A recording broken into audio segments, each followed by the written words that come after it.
ഇവിടെ ഇയാൾ T V കണ്ടുകൊണ്ടിരിക്കെ ഉറങ്ങിപ്പോയി. കുറച്ചു കഴിഞ്ഞപ്പോൾ ടിവിയിൽ നിന്നുള്ള സൗണ്ട് കാരണം അയാൾ എണീറ്റു. എന്നിട്ട് ടി വി ഇരുന്ന് കാണുന്നു. അപ്പോൾ അയാളുടെ ഫ്ലാറ്റിന്റെ കതകിൽ ആരോ മുട്ടുന്ന സൗണ്ട് കേട്ട് ഈ നേരത്ത് ആരാണ് മുട്ടുന്നത് എന്ന് ആലോചിക്കുകയാണ്.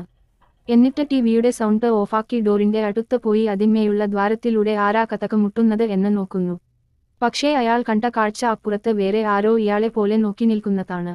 അയാളുടെ വസ്ത്രധാരണ ഇയാളെ പോലെ തന്നെയാണ്. ഇയാളെ ഒന്നൂടെ നോക്കി കൺഫേം ആക്കും. എന്നിട്ട് ഡോർ തുറന്ന് നോക്കും, പക്ഷേ അവിടെയെങ്ങും ആരെയും കാണുന്നില്ല. അങ്ങനെ അയാൾ ഡോർ അടച്ച് തിരിച്ച് ഫ്ലാറ്റിൽ കയറുന്നു. അപ്പോ അതാ വീണ്ടും ആരോ ഡോറിൽ മുട്ടുന്ന സൗണ്ട് കേൾക്കുന്നു. ഇയാള് വീണ്ടും ആ ദ്വാരത്തിലൂടെ നോക്കും. അപ്പോ അതാ അപ്പുറത്ത് വീണ്ടും വേറൊരാൾ ഇപ്പോലെ നോക്കി നിൽക്കുന്നു. ഇയാള് ഇവിടെ തന്റെ കൈ നീക്കുമ്പോ അയാളും അവിടെ നിന്ന് അയാളുടെ കൈ നീക്കുന്നു. ഇയാളിവിടെ കാൽ പൊക്കുന്നു, അയാളും കാൽ പൊക്കുന്നു. ഇയാളിവിടെ എന്താണോ ചെയ്യുന്നത് അത് തന്നെയാണ് അയാള് അപ്പുറത്തും ചെയ്യുന്നത്.